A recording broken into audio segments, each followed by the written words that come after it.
bienvenue à toutes à ce grand rendez-vous de votre magazine qui est devenu le vôtre magazine Tolobela Mboka, Tolobela Kaka Mboka, parce que Mboka est tellement à Makambo Ebele, alors il faut Kaka Toloba. On va parler sur quelques sujets d'actualité aujourd'hui dans ces plateaux. Autour de cette table, je suis avec mes deux invités à ma droite. Je suis avec Messieurs Dona Baza, le cadre dans la carte, il y a UDPS, Azali sous secrétaire général, il y a UTP. Alors, mon Mboka, bienvenue. Merci, maman. Merci. Et à ma gauche, je suis avec M. Christian Zembe, le kabiliste. Mboka, parce que Mboka est dans Makambu Ebele. M. Christian, bienvenue à toi. Bien, merci beaucoup, Maman Sarah. Et c'est moi au plateau et l'ongonayo. Merci. Moi, Mboka, Dona Bazaba, c'est la première fois de te recevoir aujourd'hui dans ce plateau. Oui, c'est la première fois que j'ai participé à ce plateau. Et je remercie pour l'invitation. Donc, comme toujours, nous soutenir l'action chef de l'État pour le Loaza, président de l'Union africaine. Donc, on a profité de l'occasion pour nous faire des félicitations.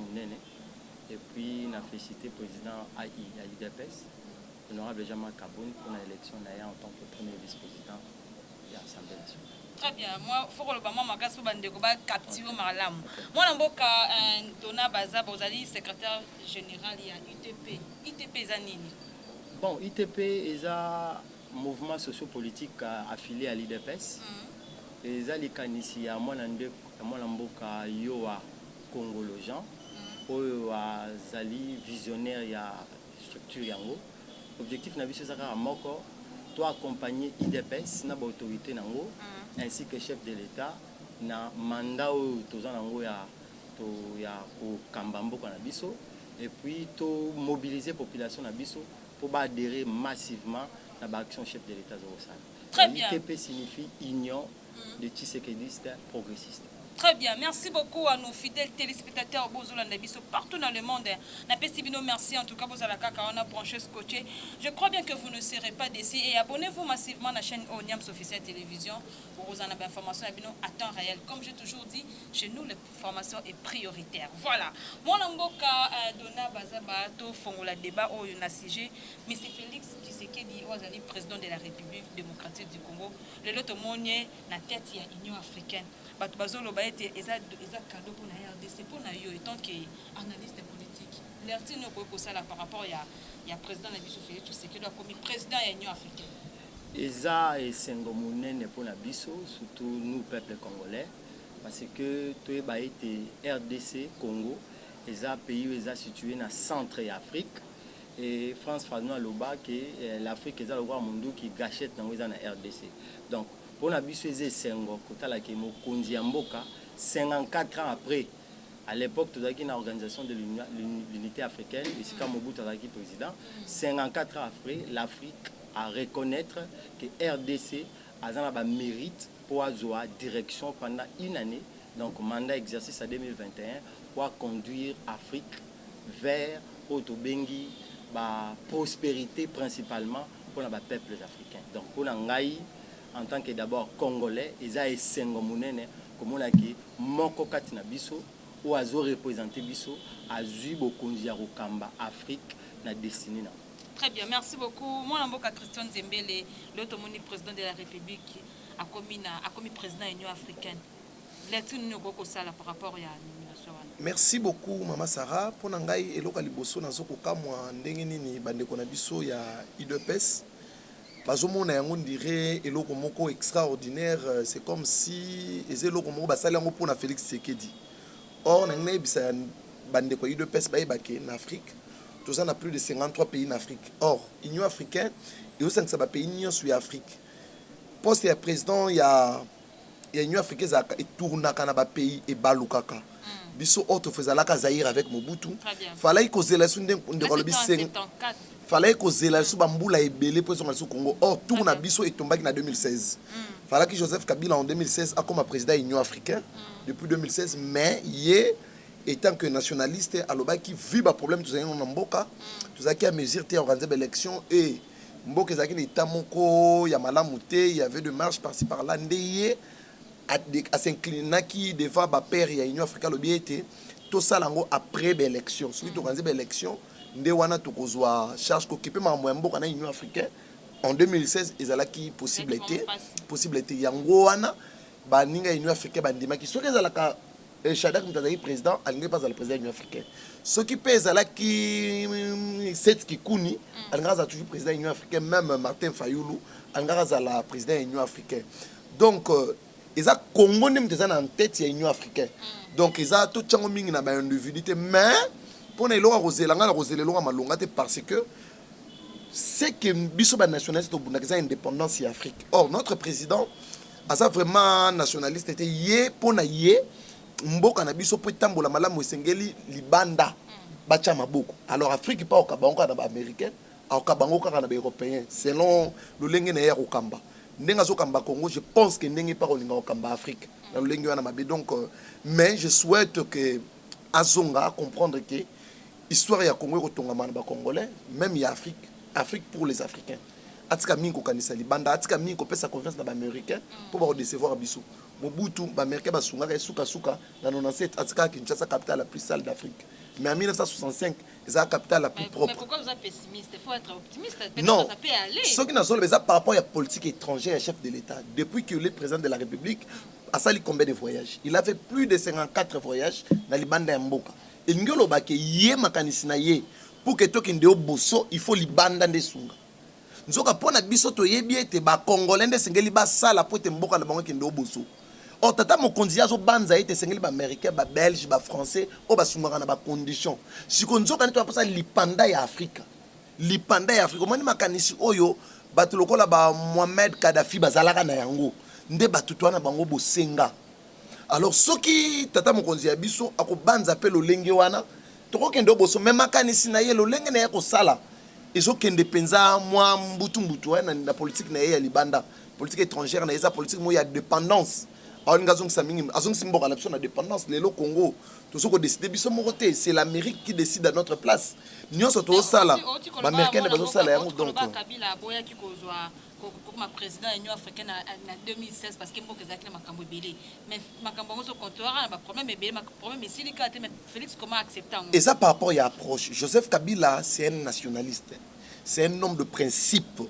Oyebi était mboka pou kama malamu esengeli yo makanisi na ezala wana donc état que nationaliste ya lingaka Congo ko leka nyonso amona ki ete nanu na Congo to sisi makambo te ko bakisa lisusu Afrique.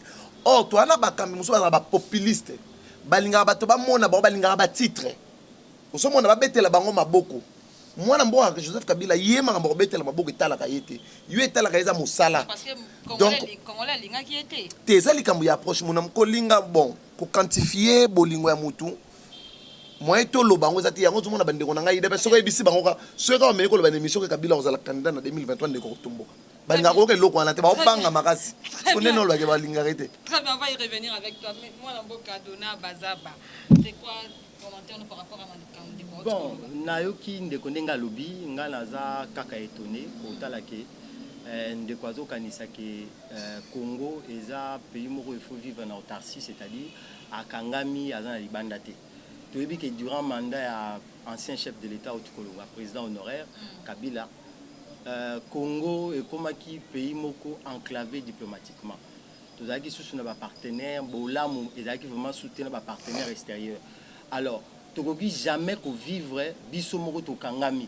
Tous les rana balabala to fandi na ba cité et za mala monter que yo za le pangu na yo oyebi ba voisin te o solo rana bango te na bandi na avenue na ba obenga o voisin mabe. Okina rotala baninga tiso bazana matanga o suntra baninga ba fetité. Donc Congo est comme un niveau wana pendant règne ya Kabila que pays moko oyo batu nyonso batiaki biso na pembeni. Alors tokoki ko se développer te soki to lobi que tous na biso moko. Tala lelo na pes exemple tous un problème à casse na STA RDC. Mais problème on to résoudre dans biso moko te faut résoudre ensemble na ba pays ya région dans lac. D'où ezaki nécessaire et ezala toujours nécessaire que le président de la République abima pour que du point de vue diplomatique tozonga kala parce que pays ozala monene ndenge nini soki to ke libanda te Ce qui lobby toke libanda te. Eza loka tunto lobaki biso za na championnat ya munene na Congo, mais to beta kaka to mali banda to kinara ni cave to kinara ni. Moi les championnat te. Championnat malamu na pesa ya ndembo, il faut ba mona équipe et que l'inafu et que Ligue des champions et que compétition à CAF. Yango na président de la République Kasalaki. Parmi les solutions pour Congo le bezala malamu, il faut que bimali banda ko lakisa na batu ke Congo et komi na nzela mususu et komi na nzela oyoke Congo afungwami pour ba investisseurs parce que kine libanda ezaka ko la batu te. Il faut ba investisseurs baya. Or Congo ne les a depuis 1990 bané 90 au pillage de Semaine Mboka tozali susu na misala ya malonga te. Tokoki koloba te ke lokwa tozana ba minerai to banda obimisa mbongo ba minerai non. Ba minerai na pona kosala lango fombongo du mwana mboka o ngana to benga champion Félix Antoine Tshisekedi est nécessaire na politique na ya diplomatie parce que ndekwazo caricaturer vision chef de l'état zaka ate que il faut que bima les banda wana eza politique ba yango diplomatique na programme chef de l'état tona ba axe belé mais du point de vue diplomatique c'est tout à fait logique président de la République abima libanda a solo ana ba partenaire bilatéral na multilatéral pour Congo et Zonga. Nana si sana lobake actuel commissaire ya Union africaine alobaka nini tangayaka tangaki na Congo atikali loba moko lobi le Congo is back. Et la kisi ke kala ba décision belé zomaki sans Congo. Maintenant mwana mboka Félix Antoine Tshisekedi champion na ngai Congo et Zongi. Lelo nouveau secrétaire d'État américain à côté lobby a félicité Bisso, a félicité mon amboka Félix Antoine Tshisekedi. A lobby que ezongi c'est-à-dire parce que le peuple souffre toujours, le peuple zole la kaka. Congo zongi na nini mon amboka pendant guerre na est aussi la kaka te. Congo ezongi esika ba décision ezozwa na mukili. Parce que ndena lobaki to koki kozala biso moko te to kangami. Ba kozwa ba décision oyo ekozala imposée par la biso. Na cadre quand il y a le bien-être de la population, il faut to zonga na ba organisation la surtout pour mongongo na biso eokana parce que ceux qui to zongité ba rozula biso ba décision lobby et aux alakeno ba no ba wena sima ba rotuna mais tant ba zo ba décision bino bozakité pour nani. Or avec Kabila to zalakité ba décision ne se zo ma sans biso mais lelo oyo ba koki kozwa sous décision te na position moi la mboka Félix Antoine Tshisekedi la commune ngo mukili mobimbe comme koyeba ke na Afrique mutazo dirigeant ngeza Félix Antoine Tshisekedi auti na mboka nini RDC donc ba koyoka mungongo RDC. Très bien, ba koyoka mungongo RDC mo na mboka la mono ozo seka ozo la malobo baksa par rapport à makam de kolo. Na kamwa ka ba de kona biso biloke bele batu bakanisa kande ko solona ba voisin zaka Europe na Amérique. Donc so solina Europe na États-Unis ndo solina ba voisin. To solina ba mboka ba. Pona nini Congo faut zaka dépendre ba européen na ba américain. Pourquoi? Depuis 1960, tout ça na bango. Ba même biso wapi. Biso tout ça ka bo économie ça na c'est et l'on moroté. Mais pour le niveau de c'est la bango ka mboka. Pendant 32 ans ils étaient avec Mobutu. Ba même biso ni et l'on nzela ni tout ça na grâce à coopération na biso na ba américain, coopération na biso na ba belge, coopération na biso na ba français na ba allemand, tala nzela tout ça na ngoya ngoyo. Et ça wapi. Nous sommes où? Pour le niveau fallait ka to sala na bango. Toro changer té. Donc, bisous, tu changer ma partenaire. C'est ça le plus grand problème avec nos amis. Vous pouvez comprendre que Bango bazo linga biso pour l'intérêt na Bango. Tata Mokonza sali plus de 54 va coûter cher na République. Réserve de change est épuisée. Plus de 54 va coûter trop cher. Tous la difficulté à financer gratuité et enseignement. Tous la difficulté à passer militaire mbongo na guerre kuna. Mais tata Mokonza gaspiller mbongo ebele na ba mobembo. Investir ni aye. Oya sala kata bouton. Tu as bonbon au boyebi. Nan. Ça fait au 3e année. Avec le Tobandi 3e année. Peut-être bani ba boyeba te. Tobandi déjà 3e année en goyo. Tata Mokonza sali ba voyage ya sali et le que Joseph Kabila ça a 18 ans. Ya sali on a 2 ans. A sali plus de voyages que Joseph Kabila pendant 18 ans. Mais c'est bonio. Tokozela. Alaka ki biso 1 milliard eza wapi? Batonga kamboka na maloba te na lokuta te na misala. Non, moni moi pendant 18 ans moi na mboka ngai wana ndenge peuple zoloba te ndenge peuple zoloba te lolenge bato lokuta bazoyebisa peuple ozomona kotonga mboka eza étape par étape eza d'abord vision mpona kotonga mboka fo kozala na vision soki vision eza te otonga mboka te na 5 ans wa liboso biso toyebi vision ya tata mokonzi te vision na ye mpona Congo toyebi yango te ndenge na 5 ans ya liboso Joseph Kabila toyebaki vision na ye c'est le 5 chantier tant qu'on a 2011 toyebi vision na ye c'est la révolution de la modernité ya tata mokonzi toyebi yango te soko tuni bandeko liboso balobaki le peuple d'abord turo balobi elongo le peuple ekomi union sacrée vision ya mokonzi ya mboka eyebani te donc confusion na confusion ndenge tozawa mama kozala président union africaine elingi koloba faut ko promouvoir culture ya Afrique il faut Afrique ndekende oboso il faut bakonzi baza na mentalité africaine et non un chef oyo aza congolais mais apensaka lokola belge lokola français azoyeba te ke réalité ya Congo moni ne citoyen na couvre-feu tina ngoni pour na France ba couvre-feu ah be biso tata mo za couvre-feu est-ce que vous comprenez babilo wana est-ce que vous parlez là donc réel oui kasi po tata mokonzi aza na Congo mais ya vanda rande kuna penser na ye tout ne za kuna quand nzoto ndiaka na Congo kala to yoka en plein Covid-19 abatunyas na bamboka na bango tata mokonzi asu fort ah Europe s'il vous plaît na Europe kuna ko faza parce que baza na maladie ya Covid-19 d'abord il faut comprendre kuna na mboka na bango baza eza ba ville eza urbanisée bayebi kolanda bato biso za na mboko d'abord to na problème banzela tu as un problème de transport yo tu la batu couvre-feu yango conséquence de couvre-feu d'abord ezala yo 22 ans au moins na batute non c'est pas qu'on a police ba osala ba ka bata makolote même muta makolata 23 ans tambola na yo mais muta moto na muta mutuka telema na barrière otika mois 2000 et sili nango nazo kamwa parce que azo a touché à lobby a ramasser bilo rebelle sans que tu ba concrètement idée na eza nini mais nana bandana na oya suka a lobby likamba couvre-feu nana rappeler ndeko ke azo lobane awaza médecin na ebi suffisamment au état Covid donc koloba couvre-feu que za imitation ya bata ba paya na ndimité parce que muto azo contrôler pandémie mondiale et la organisation mondiale de la santé la OMS. OMS mutazo pesa ba directive pour chaque nation pour diriger riposte contre Covid. Donc na ba directive OMS apesi confinement, apesi ba mesure to benga ba mesure ya encadrement, ba mesure ya limitation. Et ce qui mboka na biso pona qui couvre feu. Et ça simplement parce que on a besoin de l'autorité locale, la police, plus de pouvoir pour interdire la manifestation. Pourquoi? Parce que le lot qui va la reconfinement les sous il y a 4 mois, la population est en pauvreté makasi. Na ba mesure au comité à riposte ya mboka na biso pesa qui et proposer qui peut reconfinement mais c'est grâce ya moi na mboka ndia lobaki non to proposer mesure eza ya couvre-feu. Couvre-feu eza ba imiter imiter pays mokoté et ça parmi les mesures oyo organisation mondiale de santé a pesi na ba nation pour ba réglementer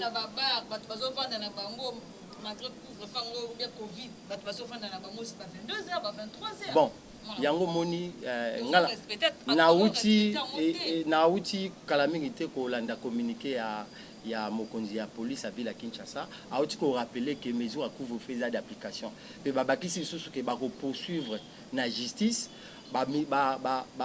bato bazo kamba barwana eza réaction moko eza tout à fait normal population pe belelaki puis le général Kasongo azwa ki décision na lobi ke a poursuivre na justice mikonzi ba baro bazo respecter mesures à couvre-feu mais na bandeli susu mesure ya couvre-feu eza ka mesure epesi autorité locale plus de pouvoir parce que couvre-feu comme tamango to en période d'exception ba pesi bango plus de mesures pour pekisake ba pekisa ba rassemblement ya batebele belé ainsi de suite mais pour na etali riposte ya covid ezali maladie obiso eyeli biso koyela et outil n'est pas papa et commis par la biso c'est tout à fait normal que biso RDC local na ba nation surtout tozala tolanda mibeko OMS azopesa. Nana rappelé que Angola tisiko bazana na confinement na bafungoli bango te. Donc c'est pour te dire qu'il y a ba mesure wana ils a bisoté toujours au chango. Et de deux, na Congo ils a ba tamayelo bazo kamba eloko wana.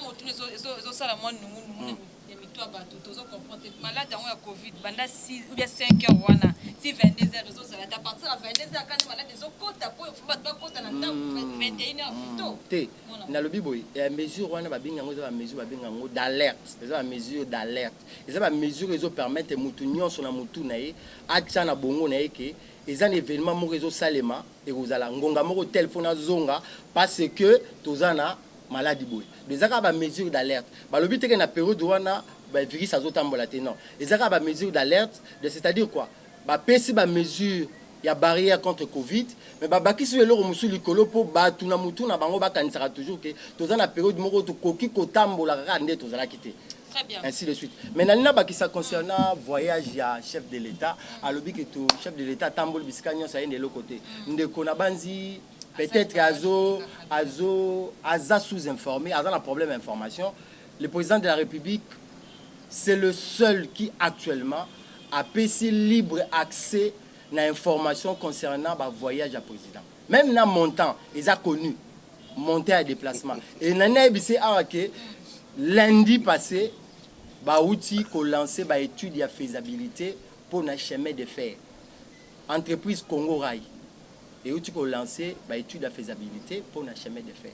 Le financement de l'entreprise est estimé à 25 milliards. C'est-à-dire, ce que le président dépense qui va millions, chemin de fer est à 25 milliards. Donc, ils ont complètement insignifiant. Donc, c'est pour dire que le problème, ils ont peut-être des problèmes d'information. Il y a profité de conseil au Top Congo à Radio Amouki. Parce que la radio Mouké a aux informations. Deuxièmement, président Outin Égypte a signé partenariat pour Nabatonga et deuxième ville à Kinshasa. Monta ya ville wana ils a estimé là milliards. Mutu a signé un ministre na biso ya habitat. Au Kalaming Tazaki na bango na FCC. Donc ministre wana suffisant. Ya on a bandé les sous ndeko na ngai loka radio ya Mouké. Très bien. Très bien. Merci beaucoup à nos fidèles téléspectateurs bozola na biso de partout dans le monde bozala kaka wana tozoko bala masolo na biso. Parlons un peu de l'union sacrée mon mboka Dona Bazaba. Est-ce qu'après démission il y a Alexis Tambouamba to koki ko lobalo que système Kabili est fini. Système Kabili est en face ya kokoya.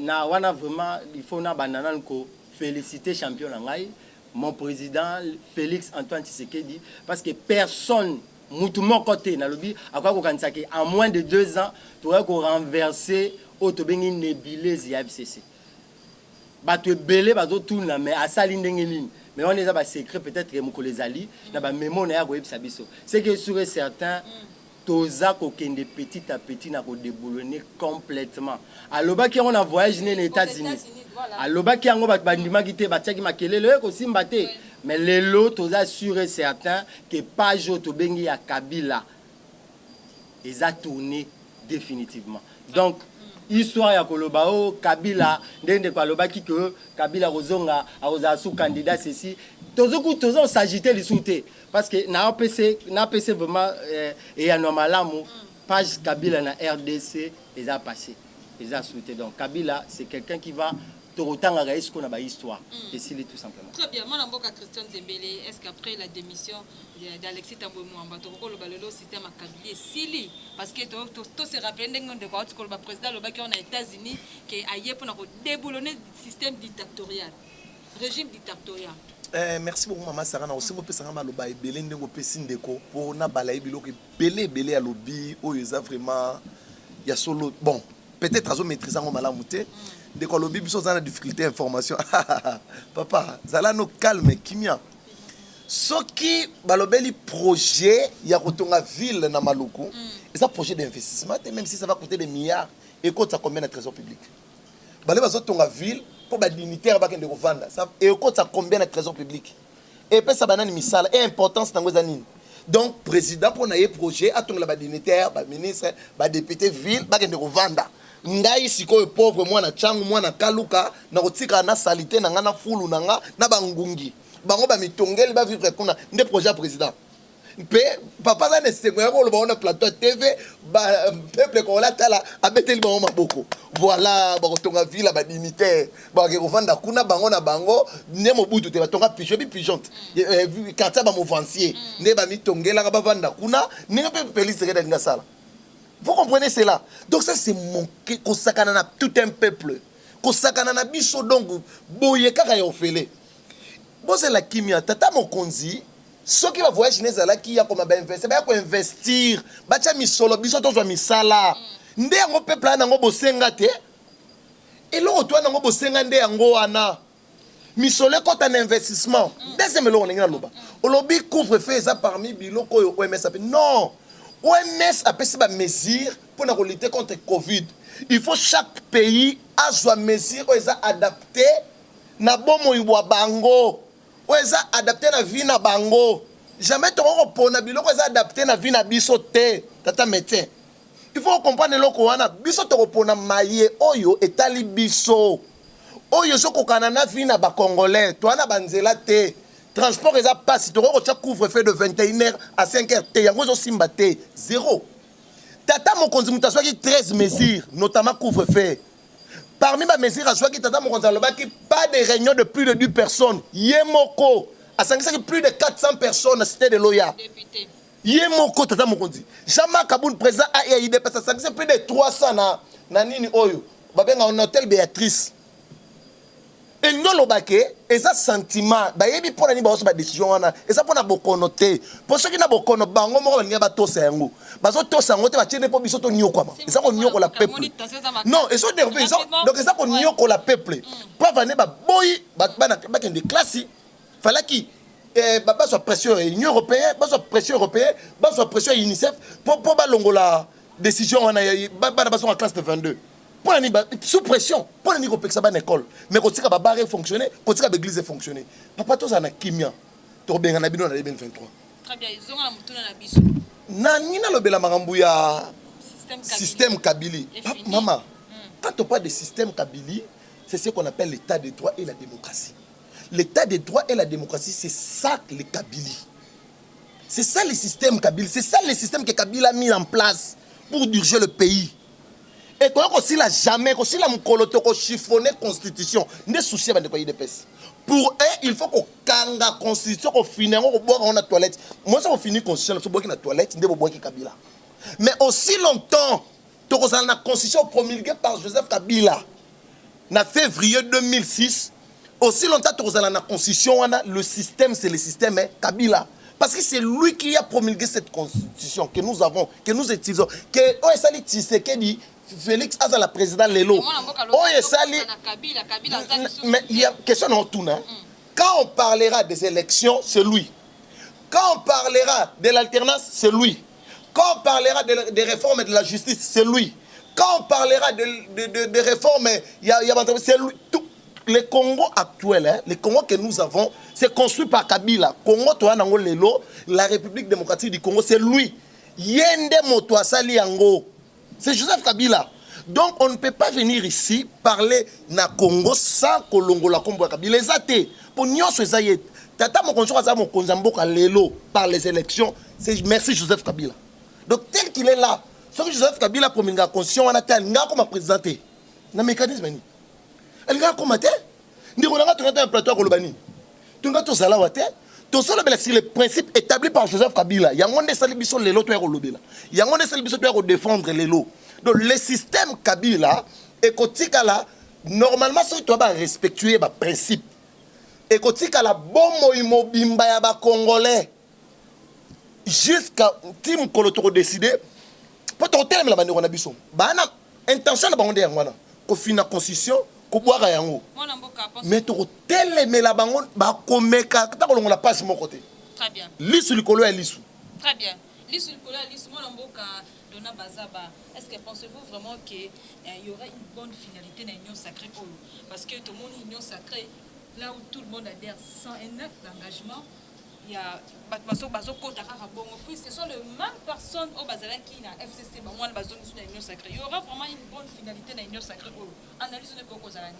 Bon, Maman Sarah, na sepeli parce que mutuna no eza malamu, na lingi avant na répondre na mutuna na zongela na maloba ndeko utkoloba concernant ba investissement na couvre-feu. Na biboy pour ce qui concerne ba investissement, nouvelle ville à Kinshasa na Bandeli, eza ville bazo tonga pona ba cadre te ya mboka. Oh, eza ville bazo tonga congolais eza que ceux qui ba pesi et mona la Congolo pesi rendez-vous na 10h à 13h. Donc mental na biso na eza adapté na ba principe, mais je pense que changement wana goya parce que un des axes ya chef de l'état eza quoi agir dans l'homme. Alors na zongeli likamba union sacrée. Union sacrée de na za koloba lisusu. Union sacrée ezali likanisi ya chef de l'état oyo eza centré na objectif moko, le salut du peuple et la loi suprême. C'est-à-dire tolingi ete bakonzi ya mboka à tous les niveaux bachana no intérêt à population liboso. C'est ça union sacrée. Union sacrée la kisite que tozio te union sacrée zaka tokende liboso pour la population. Alors tozwa mutalibanda. OK. D'ailleurs, principe ya liboso à union, principe d'abord il y a recrutement ba membres na union sacrée, ils a d'abord ba député. Muto union sa député azali apte ya roya union sacrée. Pourquoi? Parce que les députés de bangon de ba simbi ba loi ba réforme oyo ko sala que population amona courant mai eza malamu. Parce que na libalo tozaki na bango kala ba loi wana mingi ezala ki garder na tiroir. Lelo oyo na ba député à union sacrée ba majoritaire na l'Assemblée nationale toko kende liboso. Donc viso elonga liboso ezana na ba député. Tozana besoin ba union sauté. Tolingi to luka parce que na minute toko change toko bimisa ba député mosusu te. 3 ans etikali il faut to travailler na ba député wana. Na na pe exemple mo eza clair. Ngao nazala ki pe kala mopakano na bongwami na komi mwana nzambe ba député wana pe ba bongwami pour c'était parce que la preuve vous êtes sûr na pour preuve na bandeli koloba le terme est reconversion et repentance et salemi pas ba député mingi ya FCC yango ba ye la preuve to réussir kozwa bureau définitif et Assemblée nationale pe le l'autre kozwa bientôt là bureau définitif il y a bureau. Ah bon.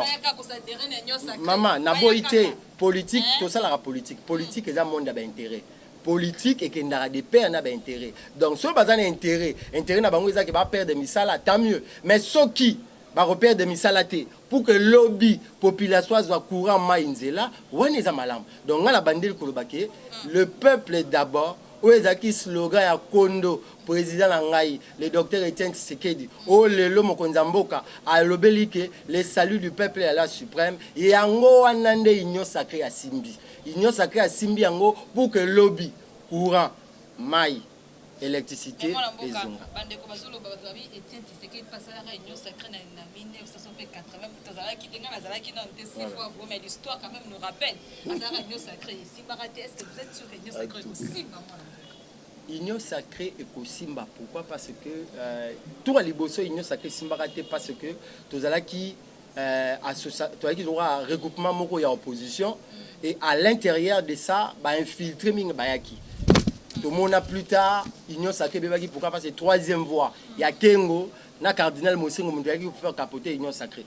Biloko wana se tenir compte nango mais cette fois-ci avantage tozala nango un toana mokonzamboka champion Félix Antoine Tshisekedi. Très bien. Pachi Béton. Où a conduit na destiné à Mboka pour que lobby, maille, courant, transport, soins médicaux, enseignement ou gratuité nango. Oh babundisi, mo que ça inévitable, irréversible et aux ala kokokisama na ba député. Voilà que ça kokokisama na ba député on eza maloba ya ndeko dona bazaba. Mon Mboka Christian Zembeli rapidement pour na conclure na mutuna wana finalité inyo saka kozala nini.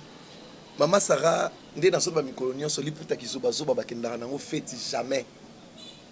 Jamais mutako kende fête na liputa kizoba zoba. Union sacrée za liputa kizoba zoba. Basangisi chinois garantie et oyo boé super basangisi ça les liputa. OK nango nulle part. Na solo bana peuple congolais ba yebake mbongo baliaka ngo na passé té. Oyebi ko lembo na passé ngolo banini. Omoni bana mibali na quartier so azam piaka. akana rabilo anga kecho fona somba onzo kecho na rené na temps ngai petit to na linge petit to azoboya ye eleki na ne mamutu baninga ba ole ba crème ya oliate baninga ba omela na barba tirbo ba otonisa ba mesa ya otonisa te 2 ans après ozo grand là ce qu'on a pensé à temps wana bilo arataka abando zongela ba petite oya kala wana ba boya gaye abando ke luka ba kecho de le cas déjà à temps wana bo comprendre que na présent na mbonga genre c'est l'autre pour y aller mbonga na passé. C'est ça que je félicite dans sa biso. Donc, il y a des gens qui ont passé, dans nostalgie. Biloko père na salara ba union sacrée le rôle simbarate. Il y a des gens qui ont attend. Donc, ma moto sala, il y a une nostalgie 1990. Il y a conférence dans le pouvoir, il y a conférence nationale souveraine des Zongi. Et simbate. Et aussi bandeni. Et aussi bandeni eza le kuta monene, monter de toutes pièces pour que bandi on a besoin de discours en 2023. Vous comprenez? Bah il dit que l'eau est moins ça le matin. Tout ça n'a pas non. Et l'eau cosa et l'eau côté. Prévenez pour que bureau Mbosso et Kabunda ils allaient installer. Il fallait qu'on dépasse 5 millions. J'ai dit avec preuve à l'appui 5 millions de dollars.